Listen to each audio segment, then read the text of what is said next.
Honnêtement, il n'y en a plus de débat aujourd'hui. On le sait que c'est important de travailler son aspect mental si on veut souhaiter performer à la hauteur quand ça compte. Donc, les meilleurs athlètes au monde aujourd'hui investissent du temps sur le volet psychologique, sur le volet préparation mentale. C'est rendu pratiquement la norme. Alors aujourd'hui, ce que je voulais te présenter, c'est comment travailler ton mental pour avoir une performance optimale. Mais surtout, on va mettre l'emphase sur c'est quoi les choses que tu dois savoir avant de débuter ton entraînement. Alors, on va aller voir ça immédiatement. C'est parti!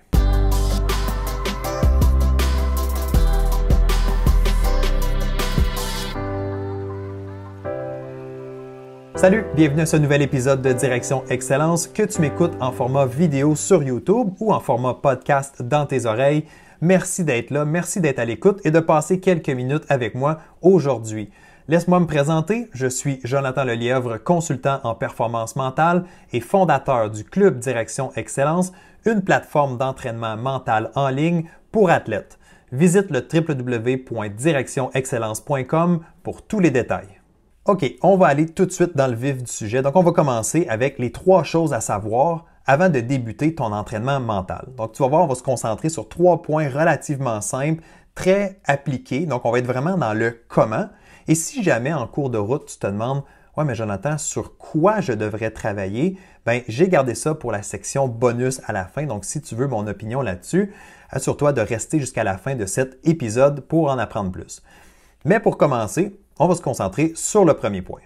La première chose à retenir, c'est qu'il faut se préparer à l'avance. L'entraînement mental, comme tous les autres aspects de ta discipline d'ailleurs, c'est quelque chose qu'il faut s'y investir longtemps à l'avance. C'est pas quelque chose qu'on fait comme ça à la dernière minute, c'est pas non plus à faire de façon précipitée. Donc, il faut se donner du temps, de l'espace, il faut utiliser les outils, il faut se familiariser, il faut changer, oui, certaines de nos croyances. Donc, tout ça demande du temps. Donc, il ne faut pas être pressé. Moi, si quelqu'un m'approche et qui me dit « Écoute, Jonathan, est-ce que tu peux transformer mon mental pour ma prochaine compétition dans 1 semaine ou dans 2 semaines? » Bien, c'est sûr que je vais dire « Faut ajuster les attentes. » Oui, je peux t'aider, oui, je peux te donner des trucs, mais de là à dire que tu vas avoir un mental d'acier pour ta prochaine compétition, je ne crois pas que ça se passe comme ça. Il faut se donner du temps.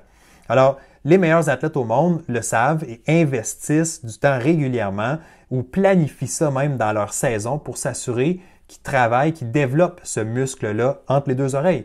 Une athlète comme Bianca Andreescu, qui est une joueuse de tennis canadienne qui a remporté le US Open, un tournoi du Grand Chelem, ben Bianca, c'est une athlète qui a commencé à travailler son mental assez tôt dans sa carrière. Donc, dès l'âge de 12 ans, sa mère l'a introduit à la visualisation.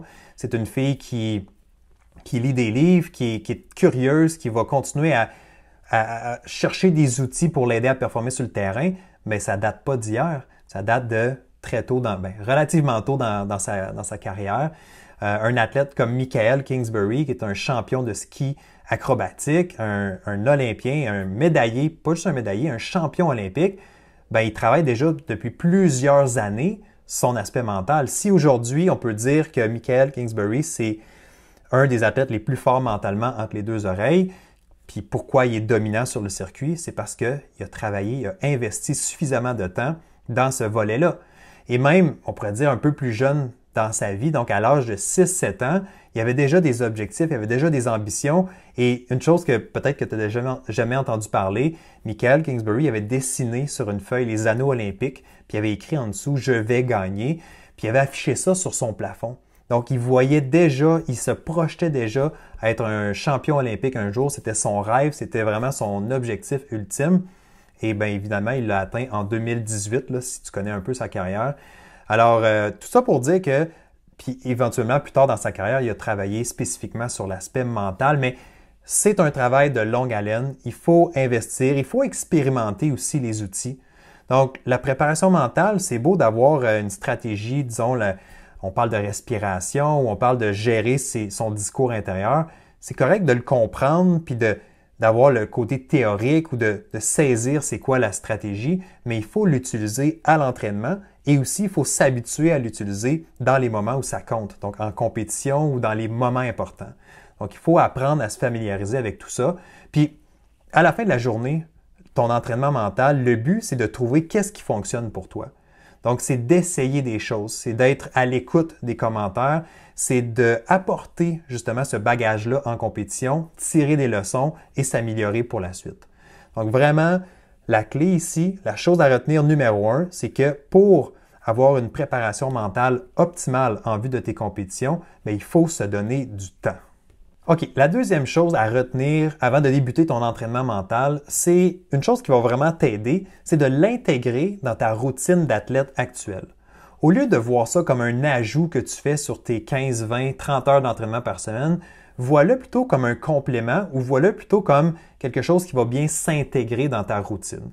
Exemple, si tu te dis, moi je veux améliorer ma visualisation parce que je veux m'en servir en compétition, donc tu le sais qu'il faut le travailler à l'avance. La visualisation ou l'imagerie mentale, c'est une habileté. Il faut s'habituer, il faut développer cette habileté-là si on veut être capable de le maîtriser et de s'en servir. Donc, il faut que tu prennes le temps de le faire. Et deux, au lieu de dire, je vais prendre du temps chez moi la fin de semaine ou pourquoi tu n'intégrerais pas ça dans ta routine actuelle, au début ou à la fin d'un entraînement? Disons que tu as quelques minutes à la fin de l'entraînement pour faire une séance d'étirement ou de flexibilité. Si tu as 10 minutes, tu peux peut-être faire la visualisation en même temps. Ou sinon, essaye de jumeler ton entraînement mental avec des moments de libre que tu as dans ton horaire, des moments perdus, comme par exemple quand tu as à te déplacer d'un endroit à l'autre, que tu prennes l'autobus ou la voiture. Bon, c'est sûr que si tu conduis, tu es peut-être mieux d'oublier la séance de visualisation, mais si tu es passager ou si tu prends les transports en commun, c'est des bons moments pour pratiquer cet outil-là, pour développer cette habileté-là, qui est la visualisation ou l'imagerie mentale. Donc, ça c'est une chose. Fait que vraiment d'essayer d'intégrer le plus possible. Exemple, si tu travailles sur ton discours intérieur, tu dis, je vais être un peu plus positif, je vais être capable de bien m'encourager, de bien gérer mon message, mon vocabulaire à l'intérieur, c'est sûr que si tu le pratiques à l'entraînement, c'est beaucoup plus intégré, c'est pas un extra de plus que tu vas faire. Tu vas juste t'assurer de porter porter une attention particulière quand tu t'entraînes, puis espérons que ça se traduise aussi en compétition. Mais quand tu vas aller en compétition, tu vas avoir pratiqué cet élément-là, puis en espérant que justement ça fasse les résultats positifs que tu souhaites. Alors vraiment, l'idée, c'est oui, il faut faire de la place dans ton horaire pour la préparation mentale, que ce soit par si tu fais de la lecture ou autre chose, là, que tu travailles avec un consultant ou quoi que ce soit. Mais n'oublie pas que tu peux aussi l'intégrer dans ta routine actuelle. Et comme ça, c'est moins lourd, ça ne semble pas comme un ajout de plus à tout ce que j'ai à faire, mais au moins tu vas pouvoir avancer sur ce volet-là. D'ailleurs, pose-toi la question, quel pourcentage représente l'aspect mental dans ta réussite? Si tu 10, 20, 30, 50 %, il y a des gens qui vont me dire « Hey Jonathan, moi c'est 80 % de ma réussite. » Parfait. Si l'aspect mental représente 80 %, combien de temps tu investis chaque semaine dans ce volet-là? Bon, je ne suis pas en train de dire qu'il faut que tu investisses 80 % de ton temps juste au volet mental, je comprends ça, mais est-ce que tu investis suffisamment de temps? Pour t'aider à le faire, pour pas que ça devienne trop, justement, lourd, une bonne façon, je le répète, intègre la préparation mentale le plus possible à ta routine actuelle d'entraînement. La troisième et dernière chose à retenir avant de débuter un entraînement mental, donc avant de vraiment t'investir à fond, c'est d'aller chercher de l'aide. Va chercher des ressources qui vont t'aider dans ce département-là. C'est pas tout le monde qui est expert nécessairement en préparation mentale. En tant qu'athlète, tu n'as peut-être pas tout le bagage nécessaire pour, entre guillemets, te coacher ou t'aider à t'entraîner sur ce volet-là. Donc, je pense que ça, c'est un frein pour beaucoup d'athlètes. Ils savent pas comment faire. Il y a des ressources, il y a des façons de faire. Oui, tu peux travailler avec quelqu'un comme moi, donc tu peux aller chercher un consultant en performance mentale ou un psychologue sportif.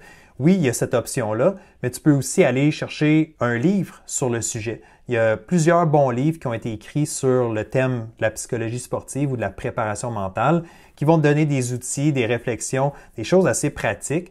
Donc, des livres, après ça, des formations. Donc, personnellement, j'ai le Club Direction Excellence, donc j'en parle à tous mes épisodes. C'est une plateforme en ligne avec du contenu, avec un programme qui est structuré.